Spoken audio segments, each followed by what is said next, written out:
first picked up the sticks at age 16 during the pandemic. During this time, I primarily played just to have fun, but after I won my first match, and then my first tournament, and then got ranked for the first time, granted, it was a pretty meaningless ranking looking back at it, I realized what a rush competition gave me. I'd spent my whole life up to this point never being good at anything. I was never the leader of the friend group, nor was I athletic or talented in the arts at all. But this game was different. I was good at it, and parts of it just clicked for me. It was the first time in my life I actually wanted to work for something because I actually saw a reward for once. So I kept playing and I kept improving and winning over and over and over. And eventually, my identity up to me turning 18 was the guy who's really good at Smash Bros. Although I'd never admit it, I got my self-worth through the game, and I can't tell you how many people I've seen go through that exact same pipeline. Today, I want to talk to you guys about validation, and more so, seeking it through a medium that doesn't help you. This disproportionately affects the Smash Ultimate community mainly because everyone who plays this game tends to be on the younger side. Trust me, I was you for a bit. I could go into reasons as to why this happens, whether it's impressionable kids taking the wrong message away from the Smash stock that they'll be worshipped if they get really good at Smash, or, and this is the more likely case, kids who are still trying to find out who they are in this world, especially trying to navigate through their adolescence, using Smash Bros as a method to find their identity. I'd like you to ask yourself a question. Say Smash Ultimate was a PSYOP conducted by the government. The next morning, every memory you had of playing Smash was still with you, but you woke up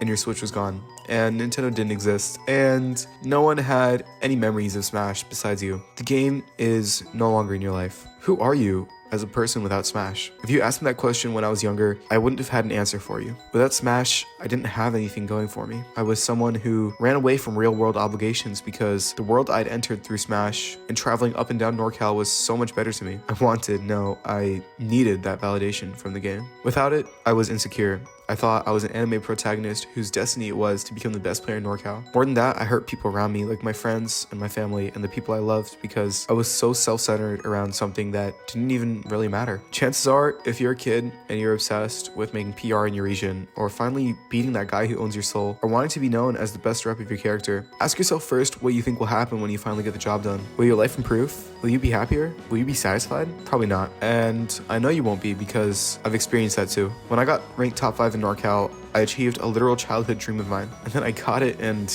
I felt nothing. At that point, being top 5 felt like what was normal for me because I was used to performing at that level. When you achieve your goal, it's not going to be some anime pro tag moment. You'll be happy for a bit, but then you'll return to your baseline level of happiness. I'm not here to tell you to give up on Smash. That's not the point of this video at all. I'm here to tell you that you are more than just Smash, so treat your life as such. Forget about the lack of the money in the scene. Would your child self be proud of who you are now? Was it really your life goals ever since you were a kid to be a competitive Smash player? Or did you want to go on adventures? Did you want to see the world? Did you want to build a strong group of friends and community around yourself? Ironically enough, focusing on these things and becoming a more well-rounded person translates into making you better at the game. Going back to when I was ranked number 4, I beat Lumi ranked player Luis, number 1 in MDVA Oolong, and top Terry player Chave twice that season. And it was a season where I was probably focused on Smash the least I ever have been in my life because I was working a 9-to-5 internship at the time. Work every day to become the person you want to be.